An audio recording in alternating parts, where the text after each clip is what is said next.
Les journées elles commencent entre 4h45 et 5h15 pour finir à 21h retour à la maison. Je mange et généralement je vais au lit, j'ai pas le temps de regarder Netflix.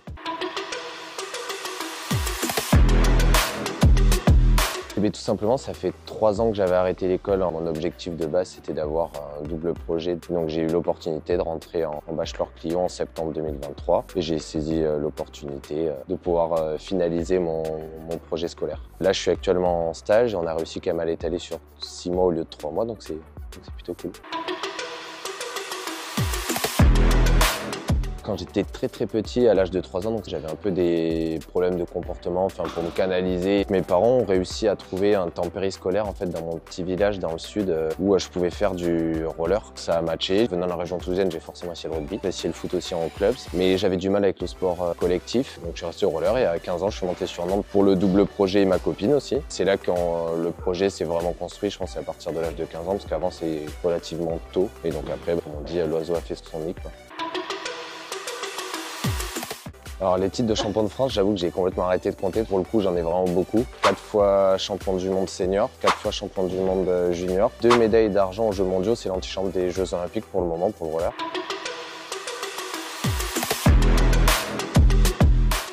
Ouais, je pense que c'est un gros atout parce qu'on a plusieurs qualités. Voilà, la persévérance, l'exigence, la résilience par exemple. On est toujours confronté à, on va dire, des situations un peu critiques, une blessure, plein d'imprévus, et le but c'est d'essayer de toujours se relever. En fait, j'aime bien quand tout est carré, et en logistique, le but c'est que tout soit optimisé d'un point A au point B, et en gérant au maximum en amont pour éviter tous les problèmes. Et dès qu'il y en a, le but c'est de rester le plus propre possible de son côté. On va dire ce secteur d'activité me correspond bien et puis surtout je le vois au quotidien, c'est toujours en action. Il n'y a pas de, on va dire, de temps mort. On ne reste pas dans un bureau, on attend la journée, on dit bon demain ça ira mieux. En fait non, et s'il y a un problème, il faut y aller tout de suite et ça me correspond bien. Pugnacité, ténacité et résilience.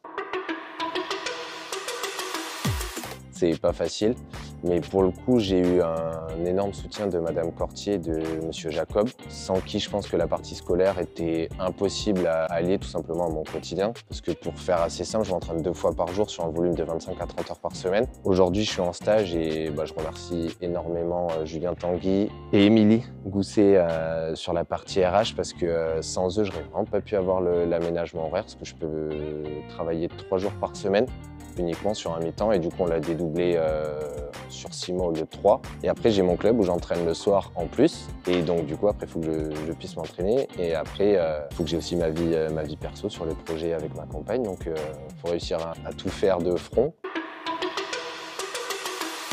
On peut avoir par exemple des aides personnalisées le soir avec un professeur, une programmation différente des examens. En fait, toutes ces choses, ça permet d'avoir forcément une flexibilité du planning qui est hyper importante pour le sportif. C'est vrai qu'au quotidien, quand j'étais avec eux sur les cours, je venais pas forcément à tous les cours, ils me voyaient que par intermittence. Mais non, ils étaient vachement cool pour me donner les cours ou les aides lors des TP, parce que j'étais pas là, des fois j'en loupais un et en fait je revenais pour le deuxième et c'est sûr qu'ils m'ont vachement facilité les choses. Avec Brandon par exemple, je m'entends hyper bien et on s'écrit souvent, donc c'est cool. Surtout d'une sensation qui dure que quelques secondes. Alors des fois on peut réussir à célébrer 5-10 secondes en fait en ligne d'arrivée parce qu'on sait qu'on a gagné. Cette sensation elle est vraiment hyper particulière parce que tous les anciens champions qui sont aujourd'hui dans la vie active le disent, tu la retrouveras clairement jamais cette sensation, mais au quotidien ça change pas la personne que je suis. Je pense que je suis quelqu'un de extrêmement résilient. Quand je veux quelque chose, je mets tout en place pour y arriver. Mais des fois, le sport, c'est pas une science exacte. Par exemple, s'il pleut, il y en a plein sur une de départ, ils disent « oh, j'ai pas envie ». Ceux-là, on peut déjà les éliminer. En fait, même s'ils sont très forts, on pourra déjà les éliminer parce qu'en fait, s'il y a juste un petit grain de sable qui vient se mettre pendant la course, hop, c'est perdu. Et je pense que c'est vraiment le mot. Il faut vraiment avoir faim comme si on avait une viande et il faut pas la lâcher jusqu'au bout, quoi. Théoriquement, mon seul objectif, c'est championnat du monde maintenant. Après, c'est obtenir forcément ce bachelor qui m'intéresse et ce pourquoi je me suis remis aux études. Une fois que je l'ai obtenu, j'aimerais bien commencer en fait mon insertion professionnelle. Le jour où je décide d'arrêter, fait, si j'arrête le vendredi, je veux que le lundi, j'ai un travail. C'est ça mon objectif, donc je pense qu'il faut le prévoir en amont. Et après, il y a un autre projet. On a la possibilité maintenant au roller en fait, de faire une passerelle avec la long track sur la glace, en fait, qui est olympique. Donc j'ai déjà pu réaliser des stages, on va dire, cet hiver pour y participer. Pour le moment, c'était bon. Il faut au moins que je finisse mon bachelor pour commencer à se lancer dans un nouveau projet. Ah, forcément, je suis un grand passionné de cyclisme. J'ai mon petit coup de cœur pour Alaphilippe parce que c'est mon sportif préféré. Je trouve que je me reconnais en tout cas en lui dans sa façon de courir, c'est-à-dire qu'il n'a pas peur de perdre pour gagner. Alors il va plus souvent perdre, mais lorsqu'il gagne, ça fait souvent des coups d'éclat et en tout cas, il a une audace qui est peut-être plus élevée que la plupart de ses concurrents, donc je trouve ça cool en tout cas.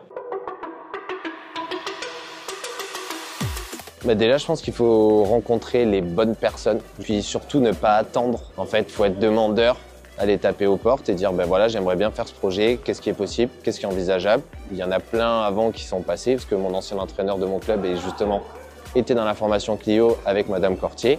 Et je pense qu'il faut oser, en fait, c'est le maître mot, il faut oser et pas se dire que c'est impossible.